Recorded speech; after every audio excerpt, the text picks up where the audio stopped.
You are listening to KLRN Radio, where liberty and reason still reign. All writers are prone to becoming so attached to our characters and stories that we struggle to see why a passage may not be working. It takes another set of eyes to help us nurture our writing to full maturity.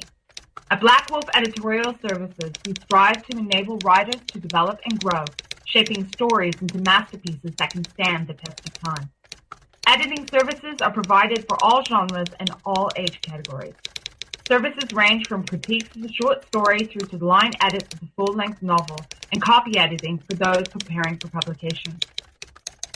We also offer assistance on generating a writer's bio for your websites, as well as help with those book blurbs and promotional material. We won't abandon you to the masses. We want to celebrate with you in your successes.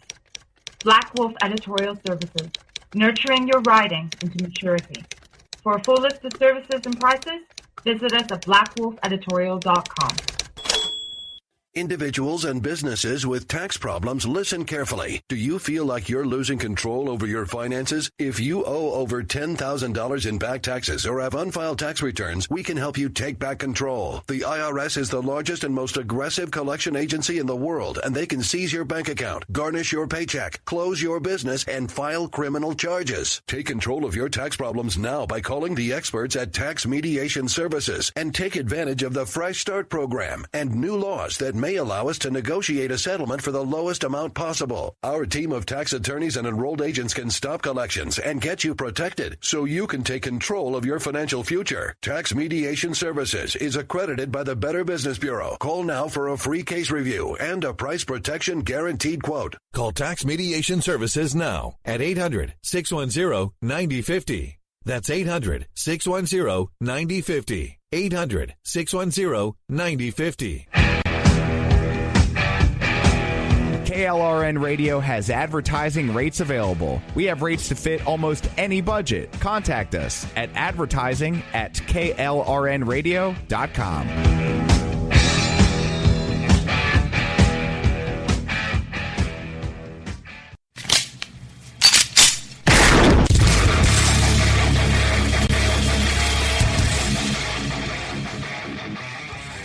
This is Slickery Trigger for Rebel Road Tactical. With proper care and feeding, your pistol will be ready when you need it, there to save your life. Shouldn't your gear be that good? Whether you need a holster for comfortable everyday carry or a tough-as-nails holster for your next training course, Rebel Road Tactical has what you need. Check us out on the web at rebelroadtactical.com.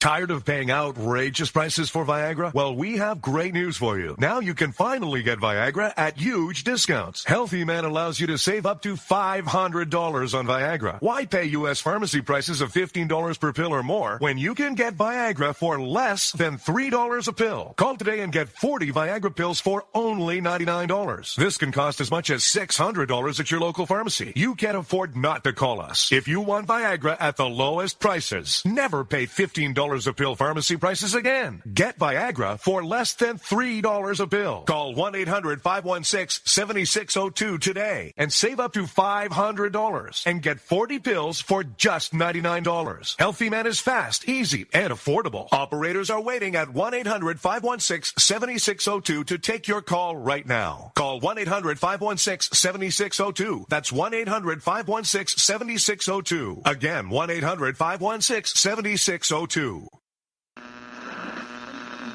Get ready to fight from within. You're about to go behind enemy lines. Roger, 3-2. Goliath copies all. Go ahead. Target is surrounded by multiple firms entering what appears to be a residential area.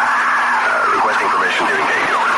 From the People's Republic of New York City, you're now going behind enemy lines with Gene Baradelli and Russ Gallo.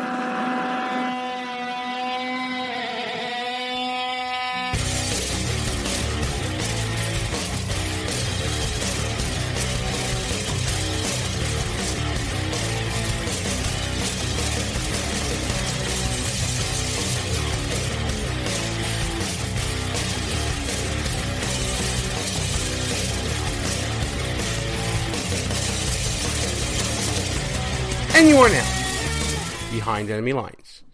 Hey there, how you doing, America? Gene Baradelli here with you on what was probably the busiest news week we've had in a very long time.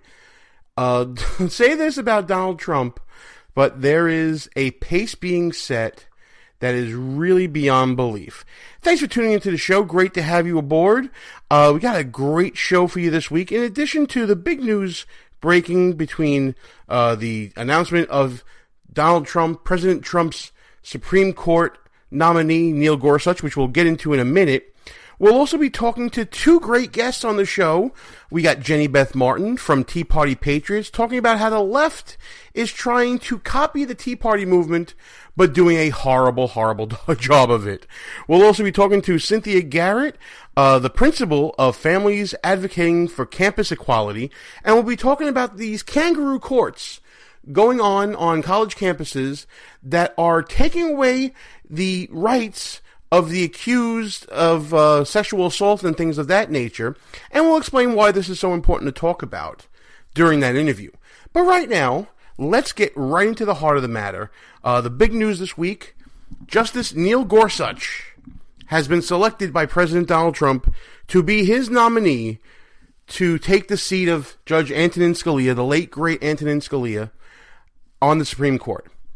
This leaves many people wondering who Neil Gorsuch is. Well, let's get right into his bio right now. And I want to thank SCOTUS Blog for putting up all great information about all the nominees. Judge Neil Gorsuch of the 10th Circuit Court of Appeals was appointed there by George W. Bush and confirmed with bipartisan support, I might add, soon thereafter. He has so many great qualities about him. Besides the fact that he's relatively young, he's only going to be 50 years old this coming year, which means they'll have a whole generation on the court. His background has amazing academic credentials, as you would expect. Harvard Law School, rather. He has clerked under Justice Kennedy, who, those of you who follow the Supreme Court, you should know that Justice Kennedy is usually the swing vote and writes many, many opinions across a number of topics, and having worked for Justice Kennedy, that would mean that possibly Judge Gorsuch was writing those decisions, so he has probably a familiarity with the Supreme Court. As we said, he sits on the 10th Circuit Court of Appeals. He is celebrated, according to SCOTUS Blog, as a keen legal thinker with a particularly incisive legal writing and a flair that matches or at least evokes that of the justice of whose seat he would be nominated to fill, that being Antonin Scalia. I heard Senator Mike Lee, former guest on the show, on making the rounds on the Foxes and the other shows, talking about how he has appeared as an appellate advocate before Judge Gorsuch and how he always remarked how he was fair, honest, but that he read all the paperwork. These are the qualities that, as an attorney, at least I know, are those that you want in every type of jurist that you want to appear before.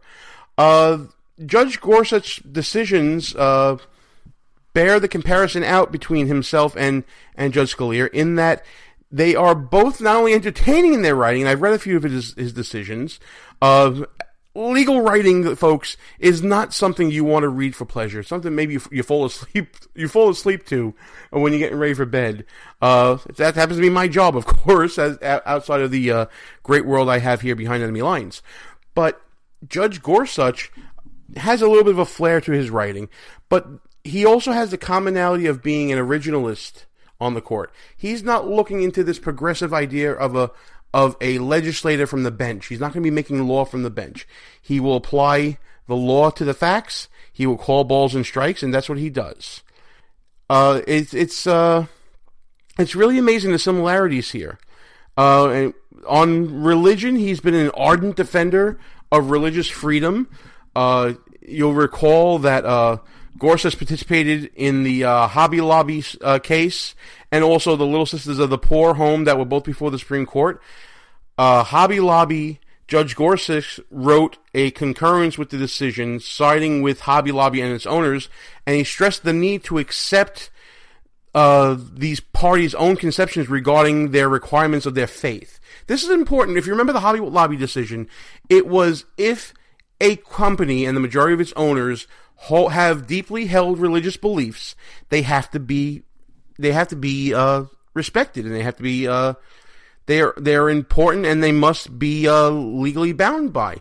So Hobby Lobby was, allowed to give out certain contraception that it wanted to. Others that it was religiously against, it chose not to. The owners decided that. In Little Sisters of the Poor, Gorsuch was, again, joining with the 10th Circuit, joining with judges who actually dissented from the denier of the rehearing of the matter. The point was that there was insufficient deference to the Little Sisters of the Poor on articulation of their religious beliefs. Why is this important? Because there are cases and there's law across the nation where, you talk about, there was a Sweet Cakes case in Western United States where, if you didn't want to serve a lesbian or gay couple because of your deeply held religious beliefs, they were compelled to do so, and they had to face a six-figure fine and penalties for not doing so. Judge Gorsuch would have decided, if it was left to him, presumably, that if someone has deeply held religious beliefs, they can run their business as they see fit. I'm going through SCOTUS blog, and listen, you don't have to take the word from me, folks. You can go to scotusblog.com and take a look. And it goes into such detail, his feelings on the death penalty, his feelings on the Commerce Clause, which will be tested probably by many jurists and many cases. Commerce Clause, for those of you who know, deals with regulating business between the several states. And the Commerce Clause and the so-called Dormant Commerce Clause, which is really a construction of the court, is something where it seems like Judge Gorsuch's opinion will be very significant. He believes, as I'm going through this, it's not really such a hot button now. If you remember, there was an argument under Obamacare that the Dormant Commerce Clause would allow it to be under the federal purview. There's so much information you have to deal with when dealing with these nominations. But listen, feel free to go to scotusblog.com, check him out, put his beliefs to the test, see if he's the one for you.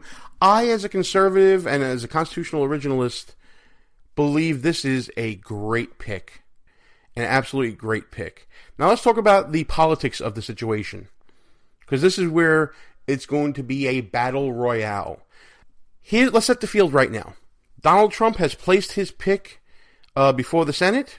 Senate Judiciary Committee is going to have their hearings. They're going to vote whichever way they're going to vote. It's held majority Republican right now, so he'll probably get past the committee. But it all depends on how much hemming and hawing you're going to get from the Democratic side. Then the fun begins on the floor of the Senate as a whole, because as it stands right now, under the rules of the Senate can still filibuster if you don't have enough votes, the 60 votes that you would need to pass the nomination of a Supreme Court justice. So that means unless you get a certain number of Democrats on your side, I believe you're going to need 8 Democrats to have a filibuster-proof majority. What's going to happen there? We already know that Chuck Schumer has vowed to go against any nominee of Trump, which shows you how crazy the politics is in Washington right now, folks. They didn't even know who was coming down the pipe. They didn't know if it was Neil Gorsuch or Judge Hardiman from Pennsylvania, or if it was going to be Judge Pryor, or whoever it may be. But they were dead set against it no matter what. And the reason why is because they feel this is a, quote, stolen seat, because the Republicans, as the Senate majority under President Obama, refused to even take up the nomination of Merrick Garland in the waning months of the Obama presidency. So now it's tit for tat. That's what they're doing here. It's absolutely disgusting and the most base politics you'll ever see. And you see it right now already with President Trump's nominees for his cabinet. We're still waiting on a Secretary of State. We're still waiting on a U.S. ambassador. We're still waiting on a Department of Treasury head. We're still waiting on Health and Human Services head. We're still waiting on a number of positions. And the reason why is petty politics. It's absolutely ridiculous, folks. I don't know why the nation is standing for it. The stock market certainly is not standing for it. The stock market has been dropping the past couple of days, especially early this week as you're listening to the show. And what we're seeing is instability in the market being caused by this Democrat hissy fit. It's absolutely unbelievable. But back to the battle for the Supreme Court now.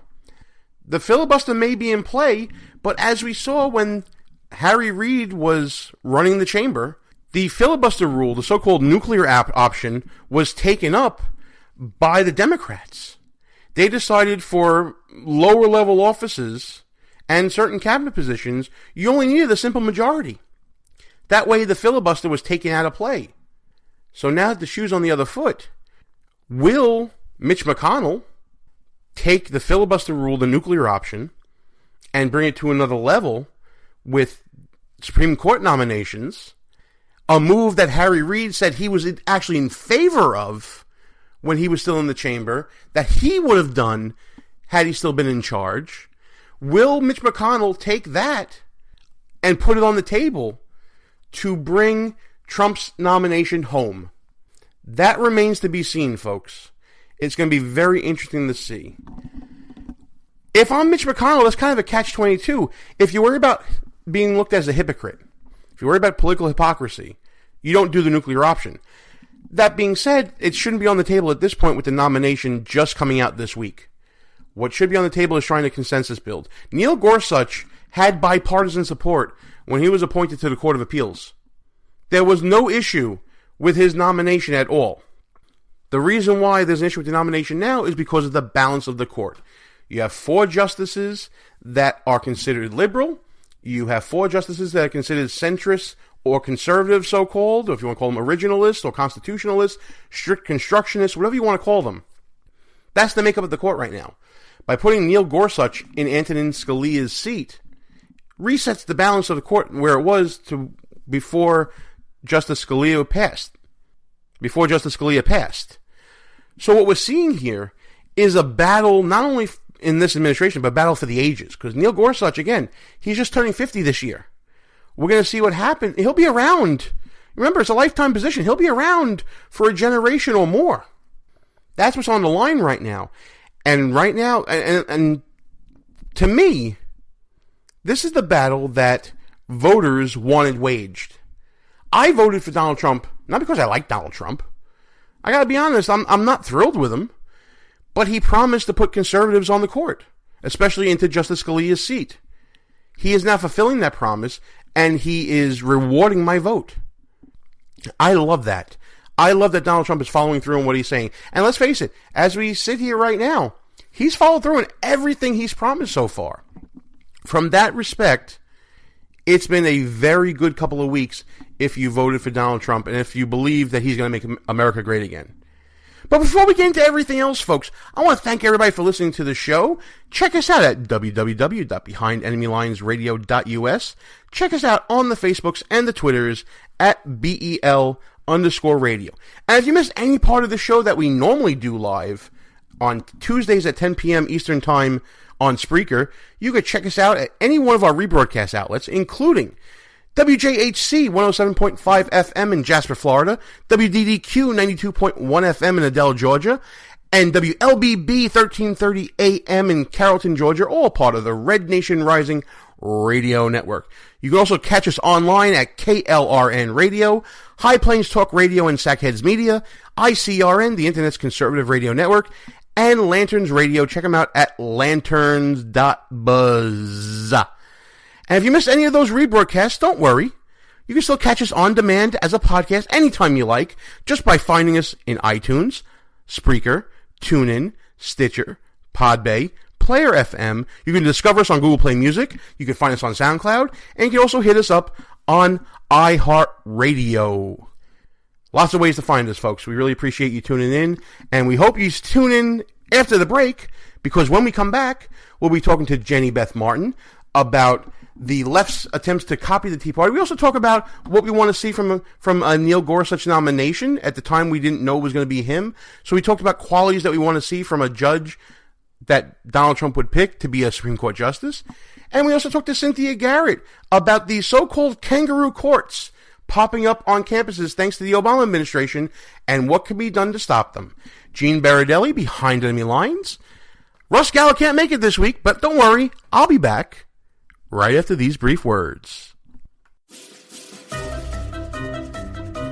If you're a long-time listener of the show, or maybe this is your first time listening, you can probably tell that me and the gang here, we like to have our share of fun, whether it's on or off the air. We talk about 2-drink minimum radio and no medication Wednesdays or whatever day it may be. That's why when we found the people at Less Government, More Fun, we knew it was a match made in heaven with this show. Folks, we live in a time where government is out of hand. Our founding fathers did not intend government to be all-consuming in all parts of our lives. That's why we are telling you to go to lessgovmorefun.com, check out the website, check out the swag. What the people want is less government, more fun. Pass it on, make it happen.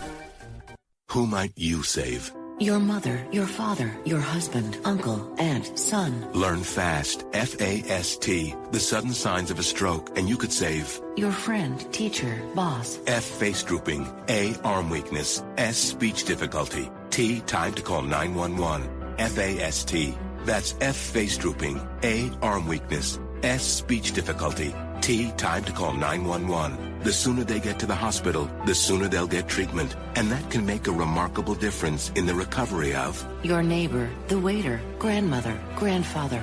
So learn FAST, the sudden signs of a stroke, then pass it on, because you never know who might save you. Your wife, your colleague. Spot a stroke fast. Visit strokeassociation.org, brought to you by the American Stroke Association and the Ad Council. Behind Enemy Lines Radio is all about being right. No, seriously, it is. If you ever listen to Russ Gallo or me go back and forth on some issue, we always want to make sure that we remember who said what and when we said it. That's why we go to GoOnRecord.com. It's a brand new social media website. Challenge people on what they believe, whether it's in politics, sports, entertainment, finance, whatever. There's a category for you at GoOnRecord.com. Check it out right now. Tell us, what do you stand for? It's time for you to go on record. Behind Enemy Lines. Back on the air. Gene Baradelli, back behind Enemy Lines. Joining me on the line right now, it's a pleasure to welcome to the show, Tea Party Patriots president and co-founder, columnist and contributor to the Washington Times. We're going to be talking about the error of Trump and how the left seems to be copying exactly what she did. Jenny Beth Martin, hi, how are you? I'm great, how are you? Do you feel like you're being plagiarized at all by what the left has been trying to do recently? I mean, you are one of the, pioneers of the Tea Party movement. Of course, Tea Party Patriots, one of the premier organizations in the conservative movement and the Tea Party movement. Do you feel like the left is kind of trying to steal your playbook? Well, I think they're trying to steal the playbook, but they're missing the mark. They're definitely having protests and events around the country, but they're falling short of what we did as we began with the Tea Party movement. So what exactly are they missing out on? I mean, the Tea Party movement, obviously a very successful movement over many years, but at the start, it was a very large, I remember, tax rally on the National Mall. And it seems like they got the rally part right, but what are they missing? Well, they did get the rally part right, but when we first started, we did not have big money or 50 different groups on the right who were already established helping us organize. So they've got a bit of a leg up that we did not have. As far as being paid for by George Soros, and there are apparently 50 national organizations who have been helping them. We were struggling to be able to pay for the jumbotrons and the barricades and the necessary AV equipment at the Atlanta Tax Day Tea Party back in 2009. But go ahead. No, well, I was going to say, so obviously what they're missing out on is that this is a populist movement, the Tea Party movement, that was not born of any single ideology. It was just a group of Americans gathering around a common issue, and that was frustration with the way government was operating. Yes, frustration with the way government was operating, and specifically with the stimulus bill that was moving through Congress, and that was on the heels of President Bush's bank bailouts and the TARP bills. So it wasn't just with President Obama, but it was also with Republicans. So both parties. We were upset with the overspending from both parties.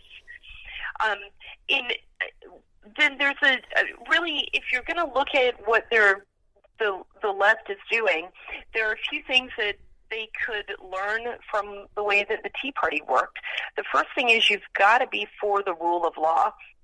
We did not have to go around saying we are a peaceful movement, do not be violent, do not break the laws, because the people in our movement knew that already. And they've got protesters who are leaving messes behind, who are damaging property, who are just not being respectful of the rule of law at all. They don't respect the system. They don't seem to respect the system the same way that the Tea Party does. We love our country so much that even when we don't see the results that we want to see, we understand that it's a system that produced it, and we love and respect the system. And by that I mean, like in 2012, President Obama was reelected. We did not want to see President Obama be reelected, yet we respected our fellow citizens and their votes and the effort it took them to reelect him. We respected that about our system, and we continue to work within the system to change it. They're very, very angry, and I understand anger because I have been white-hot angry at the way things happen in Washington myself from time to time. But anger alone isn't a principle. You've got to take that emotion and be for something. You have to have values and principles that you're for, and you've got to know where you're going. And right now on the left, it seems they're still trying to figure all of this out. Right. I think one of the major differences, and you highlight this in your work with the Washington Times, is that the marches currently are against the person in the office, President Trump, while the Tea Party movement was organized to oppose policy of President Obama. It was never about who was in the office. It was about what the office was doing, right? That's correct. We may have been, from time to time, frustrated with President Obama, but it was far more about the actions that he was taking, the stimulus bill, cap and trade, Obamacare, making up immigration laws through executive order, the specific things he was doing rather than the man himself. And you know what? It also sounds like that the organization structure of the Tea Party was bottom up. It was grassroots, rising tide, lifting all boats. The organization of these marches seemed to be top down from organizations supported by, in part at least, George Soros and others, in that ilk, right? It does seem to be that way. No, I don't. I sometimes get. It seems based on the news reports that George Soros is paying for part of this. I'm always a little bit cautious when I see that, because we've been accused of being paid for things that we are not paid for. But we've seen Craigslist ads that are calling for paid or protesters to come out and be demonstrators to show up. And then I also have seen things on Facebook and social media where there are people who are going, they've never been to a protest before at all, and they're just going out and expressing themselves. Yeah, so there's I've never definitely money there helping them organize, but I do think that there are also volunteers showing up at their events. Right, but I've never seen a conservative, or I've never met a conservative, I should say, that showed up to a rally just because they were getting paid, for sure. You know what? Enough about these guys, though. I want to get to talking to you about, President Trump, and we are in the era of this new president, just starting out week 2. As a Tea Party conservative, how do you feel about how President Trump has gone about his business thus far? Well, I think that what we're seeing can be summed up with promises made, promises kept. He is keeping the promises he made during his campaign, and it's refreshing to see that happen. He's doing what he can to ease the burden of Obamacare to the extent allowable by law. He's working to enforce the immigration laws, not create new immigration laws, but just enforce the laws that are on the books. He's putting a pause on the Syrian refugees to make sure that the vetting is happening in a way that is as thorough as possible to protect our country. We know that pause will be lifted once he and his administration is certain that the vetting is going as far as they can. We're going to see a Supreme Court nominee named, I believe, tomorrow. And I would have every reason to expect that Supreme Court nominee will be from the list who he said he would pull from during the campaign. And so we're going to see a constitutionalist get on the Supreme Court. We're going to have a lot of work to do to support that person. But it's very refreshing to see someone who is elected to office who is keeping the promises he made when he was running for office. How important is it to you and your organization and your supporters that he does indeed follow through with picking an originalist for the Supreme Court? I mean, that's the reason why a lot of conservatives kind of held their nose and voted for him, right? Yes, I think that is by far the thing that they voted on more than just about, regardless of where they stood in the primary. Once the general election came around, the Supreme Court was the unifying factor for people within the Tea Party and even regular Republican voters who I met around the country.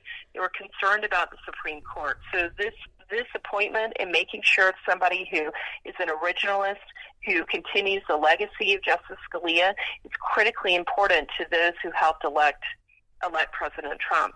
And we may even have additional vacancies during his administration, but this vacancy right now needs to be filled with an originalist. Absolutely. I totally agree with you. Last question, and then we got to let everybody know about Tea Party Patriots and all the great work that you're doing. How do you feel as a Tea Party conservative and just someone within the movement about President Trump's use of executive orders thus far? Is it because he doesn't have a full cabinet and Democrats are delaying the process without reason, or do you feel that this could be a bad sign for future presidential overreach? No, I'm not. I'm not concerned about that right now because his executive orders are very clearly saying to the extent allowable by law. So ease the burden of Obamacare to the extent allowed by law. In the Obamacare law, the Affordable Care Act had so many instances where it delegated the power to the Secretary of Health and Human Services that there is a lot of room for changes through the executive branch. Now, I would say that's not the best way to write a law, but that is the law right now. He is working to enforce the immigration law, and he's also working to roll back the things that President Obama did that were an overreach of executive power. President Trump right now is not trying to expand the power of the presidency, and in fact is working to shrink it down a bit. And so I think it's not just the number of executive orders we have to pay attention to, but what's inside those executive orders and what they are doing. All right.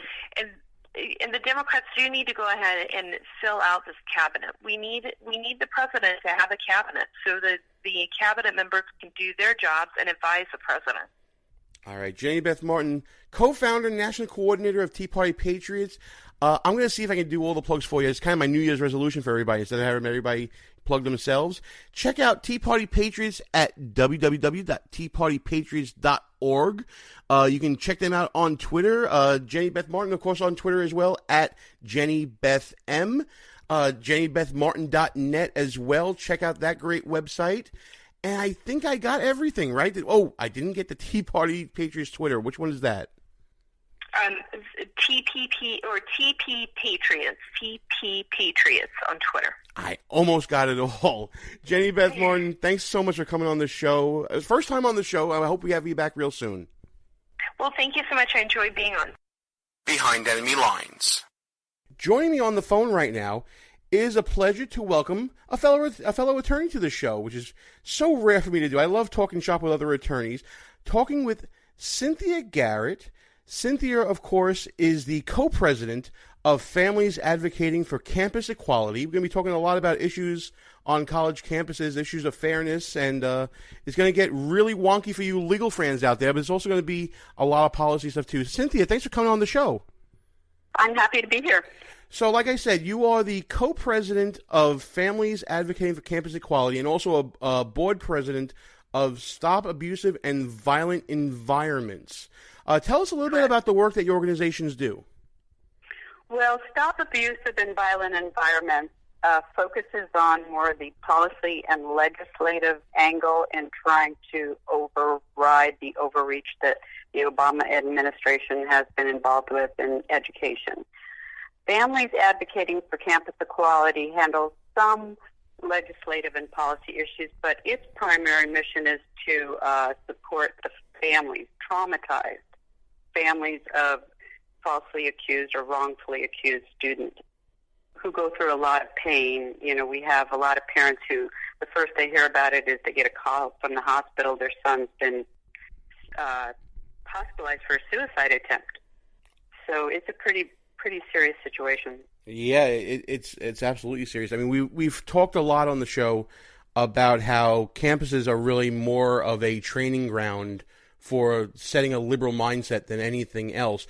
Talk about what happened back in the Obama administration in 2011 with the Department of Education starting to really, I guess, pressure schools to take away the rights of people who are accused of such horrible actions. That's right. In 2011, April, the Obama administration's office, it's actually the Department of Education's Office for Civil Rights, issued what was called a Dear Colleague letter to all of the colleges and universities in the campus in the United States who had accepted any federal funds, and that included students on aid. They basically told them that they had to lower their standard of proof in sexual misconduct matters to basically more likely than not. I call it a hunch because all it is 50.01%. Basically, they say, well, maybe I believe her a little more, maybe I believe him a little more, and that's the end result. But the problem is they also want these students suspended or expelled, and they can't get into other colleges. I mean, basically their lives are over, and now there's all these, proposals to put this information on their transcripts permanently. And this is a lot of what we're talking about are not criminal activities. I mean, the Department of Education's Office for Civil Rights defines sexual misconduct so broadly. Unwanted touching. I mean, we have a kid who literally was invited to lay next to a girl because she didn't want him to drive home drunk, rolled over in the middle of the night, put his arm around her, fully clothed. She felt uncomfortable. A law student, he was suspended for 18 months for that. We have another one who basically leaned over and gave his partner of 21 months a kiss in the morning. He was expelled for that. I mean, it's mind-boggling what they consider sexual misconduct. And when it's stamped on their record, nobody knows that it's some silly thing. What would you assume if you saw that on a record? You'd assume the worst, right? You'd assume that they did something horrendous. Well, before I became familiar with this, I would have assumed that. They also discourage cross-examination. There doesn't have to be even a hearing. You can have one person investigate and adjudicate. Evidence, a lot of times these schools don't give the students any access to evidence. They don't even let them read reports that the decision makers rely on to find them responsible, which is mind-boggling. Why in a process to find the truth would you not allow an accused student to see the evidence against him? And I'm trying to understand why authorities aren't being brought in who are professionals of investigating such things to determine whether or not there's actually been any sort of misconduct at all. I mean, I understand things being broadly defined and things like that, but this sounds like you're letting the inmates run the asylum almost. Well, yeah, and these inmates, if you're referring to the administration, are terrified because, there's this threat to take away funding, which really isn't legal. And I don't believe they can do that because they didn't properly pass this, comply with the Administrative Procedure Act with the Dear Colleague letter. But that's another story. But they also put them on this, what I call a list of shame, which has now more than 300 colleges on it. The Department of Education adds them to this list just when they start an investigation. So there's no finding that they did anything wrong, but they're still on this public list, and colleges want to avoid that at all costs. Right. Now let's be clear. We all can agree that cases of sexual violence do occur on college campuses, in college communities. I think what we're talking about more is an overreaction and an overreach that hurts not only the accused and infringes upon their rights, but also hurts the credibility of women reporting such actions. Because now if you're reporting, like you said, an arm while you're sleeping or a kiss on the cheek or whatever the case may be, you're now hurting the next woman coming forward with could be more serious allegations, and you're hurting the accused at the same time, right? That's absolutely true. In fact, I know some, I shouldn't say real rape victims, but real rape victims who in court, they've been proven to be victims, who are so angry at this entire thing because it minimizes what they've experienced. Right. So now we have a new administration. I believe we're still waiting on Betsy DeVos to be confirmed as the new Secretary of Education. Has there been any indication from either lawmakers or from the new administration or maybe from the incoming secretary herself to show that they would want to walk back this policy and restore some of the credibility that we were just talking about? Yes, with both Save and Face, I've probably been to or scheduled hundreds of interviews in Congress in D.C., and generally in the past, and unfortunately in my opinion, it's been a partisan issue. And more often the conservative congresspersons are more willing to look at this and admit that there's been extensive overreach by the Department of Education. So we're hopeful. I think Betsy DeVos, given all the acrimony over her, and I don't know if you're on Twitter, but it's really, really awful. She's been reluctant to make a statement specifically about this issue. However, we have several senators who are adamant about this. I want to say James Lansford out of, I think, Oklahoma is one. Lamar Alexander is appalled at the thousands and thousands of regulations that these poor colleges are now subjected to. We've had Senator Lee. I could probably name a few others, but we've had some very strong support out of Congress. Great. Of course, we also have people like Kirsten Gillibrand, who calls innocent student rapists and invites liars to her. You don't have to say another word about Kirsten Gillibrand to me, being in the People's Republic of New York that I am. So I totally understand that. To me, I don't understand why this would be a partisan issue so much as it is basically an equal rights issue. You want to make sure that our constitutional rights are preserved, whether we're on a college campus or not. And you also want to protect women who are experiencing, serious sexual assaults, no matter where they are. And it seems like this is harming both of them. So have you been framing this as sort of not a partisan issue, but just a constitutional rights issue? I don't think it should be a partisan issue. I think it's a right or wrong. Like you said, it's a constitutional issue. It's a civil rights issue. But, I can't help the fact that it tends to fall along party lines. And that's pretty unfortunate, especially with an issue like this. And especially, I'm sure as being a mom yourself, I don't know if your children are college age or not, but to go into that environment where it's really their first experience outside of the home on a regular basis, and not just sleeping over someone's house for a week or whatever, to go into that sort of environment and to be walking on eggshells thinking, how do I act around this person? It just makes the college experience that much more awkward and going through it that much more uncomfortable, right? Right. In fact, I have two daughters. One is still in graduate school. The other is finished with college, who've gone to college. So obviously I care about this issue, and I care if anybody, sexual assault is a horrendous thing. But there's no question about that. And I'm not a rape apologist, because that seems to be the go-to accusation if you say anything on the other side.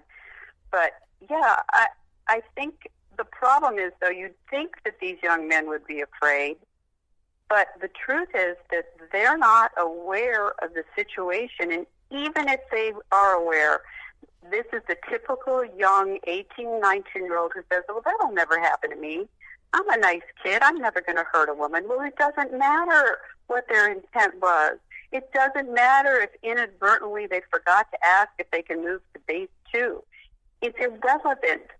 And they specifically say it's irrelevant. It's like you said, like we said before, it's the inmates running the asylum. I want to make sure everybody listening to the show checks out Families Advocating for Campus Equality. FACE is a great acronym, by the way. Go to www.facecampusequality.org. Also on Twitter at FaceCampusEqual.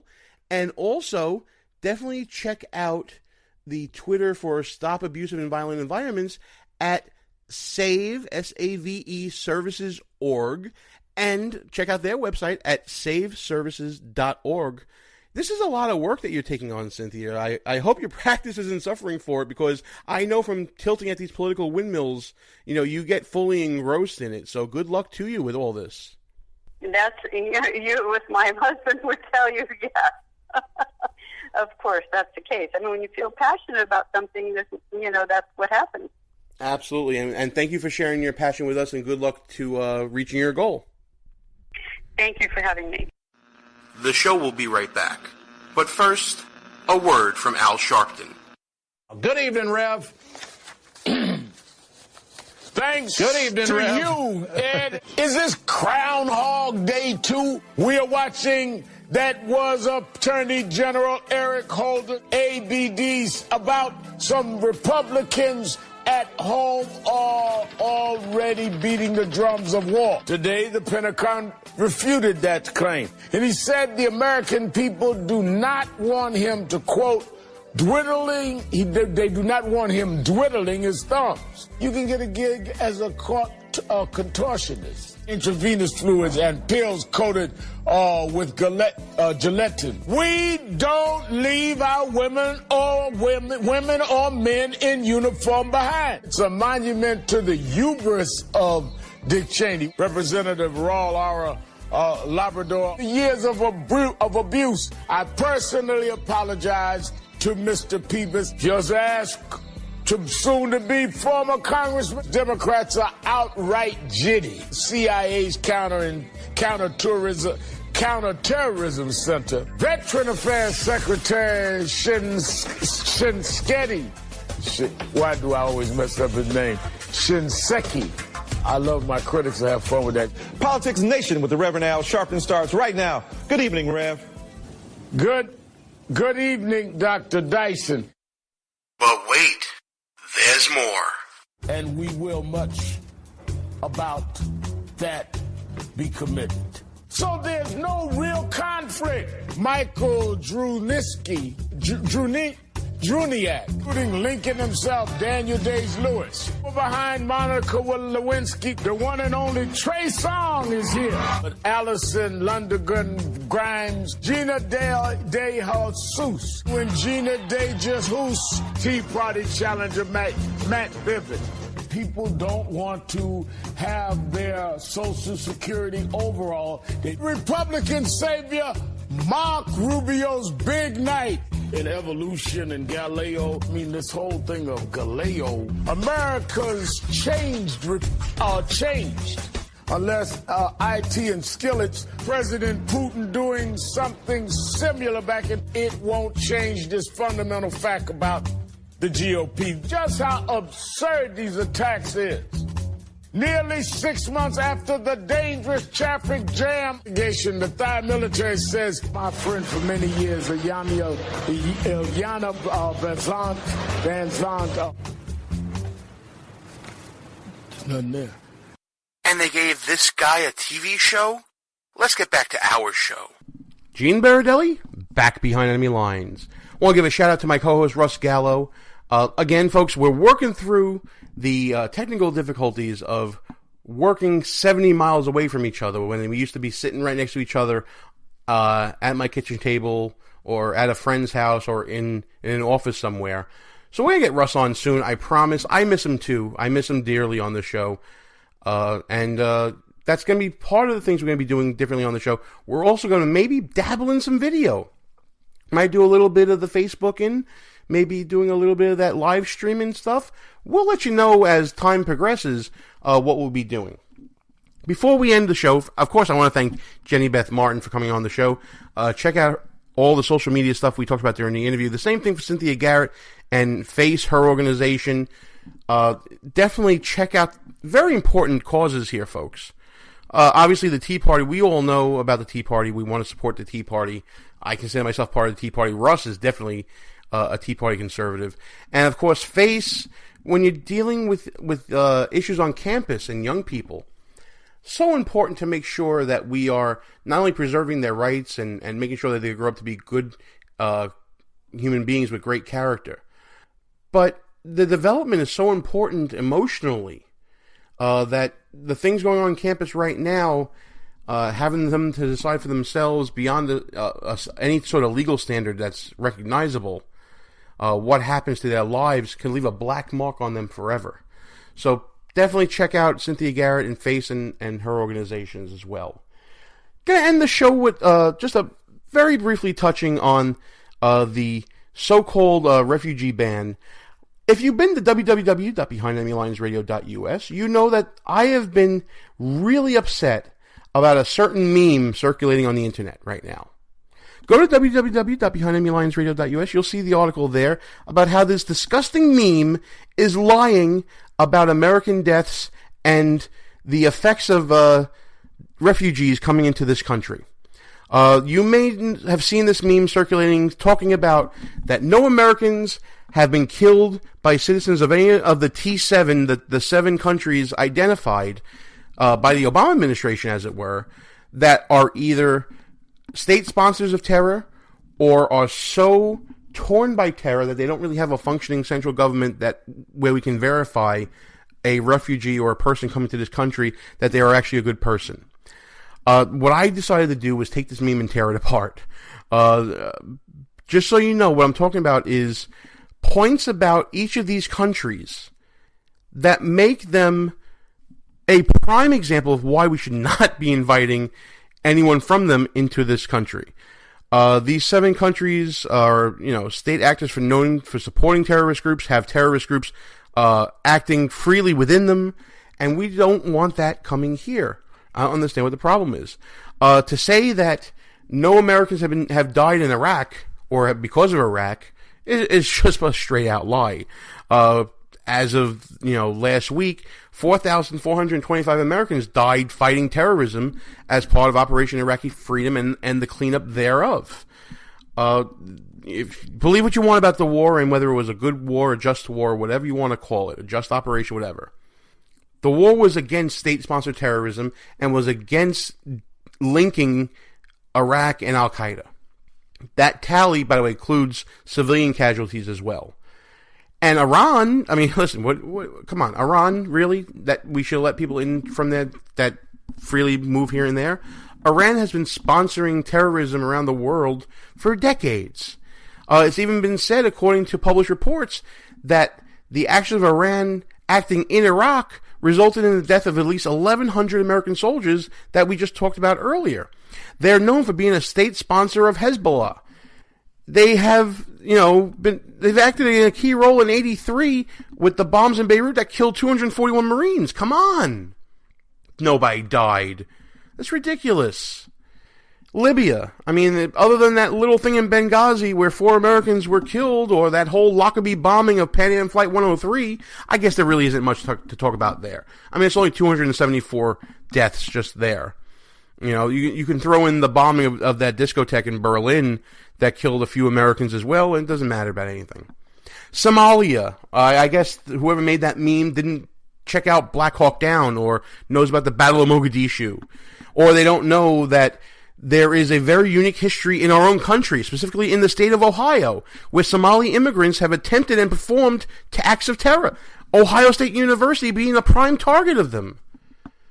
Come on, folks. Do you care that Somalia has their own brand of terrorists? Al-Shabaab, al-Somali jihadists there? I mean, do we care? Of course we should care. People will say, well, there hasn't been a terror attack here. Well, take a look at the people who committed a lot of terror attacks. Does Tsarnaev in Boston ring a bell at all? There's many others, folks, that were either radicalized or influenced by people from these countries. Sudan, yes, the Sudan, the third largest African country in the continent, right? Our ambassador and his driver were murdered there by a militant Islamic organization, Ansar al-Tawhid. I don't even know how to pronounce it. Tawhid, yes. And Ansar al-Tawhid. Come on, folks. There are terrorist groups right now training in the Sudan. This has been known since 1997, at least. There are published reports in the U.S. Senate reporting on the elements that are actually violent terrorist organizations that are training in Sudan. They have terrorist training camps there. Do we want to bring people in from that country where there are so many linkages to terror? Come on. Syria, totally war-torn. We know all about what's going on there. By the way, one of the S's in ISIS is for Syria. Just saying. Yemen, do you remember the coal? I mean, come on, folks. How many American soldiers were killed and injured there? 17 and 39, by the way, just so you know. There's been books written about Yemen. Terrorist groups are in Yemen. This week, we bombed areas in Yemen that are supposed to be known for terrorist groups. If you see this meme online anywhere, it's a gray box with some writing in 3 columns on it. If you see it, call BS. Let your friends know this is not only fake news, it's dangerous news. Because Americans dying is just one of many reasons why this temporary travel ban should be in place. The other reasons are because these countries cannot give us the information we need. They're either state sponsors of terrorism themselves, or they're so war-torn by terrorism that they don't have the wherewithal to contribute the information that we need. And I guess that's going to be it for me on this show, folks. It's been a quick hour. I have to say, I appreciate our time together. Next week, some more great guests. Who knows with this news cycle? There's going to be so much going on. But until then, from the People's Republic of New York, I'm Gene Baradelli. This has been Behind Enemy Lines, and we're going to shut this sucker down. Good night, folks. We are out of here. Our position has been compromised. It's time to roll out. Report for debriefing at www.behindenemylinesradio.us and look for regular communications via Facebook and Twitter at BEL_radio. You are the resistance. Behind Enemy Lines. A Rock Radio production. Copyright 2016. Back in 7 days. Out.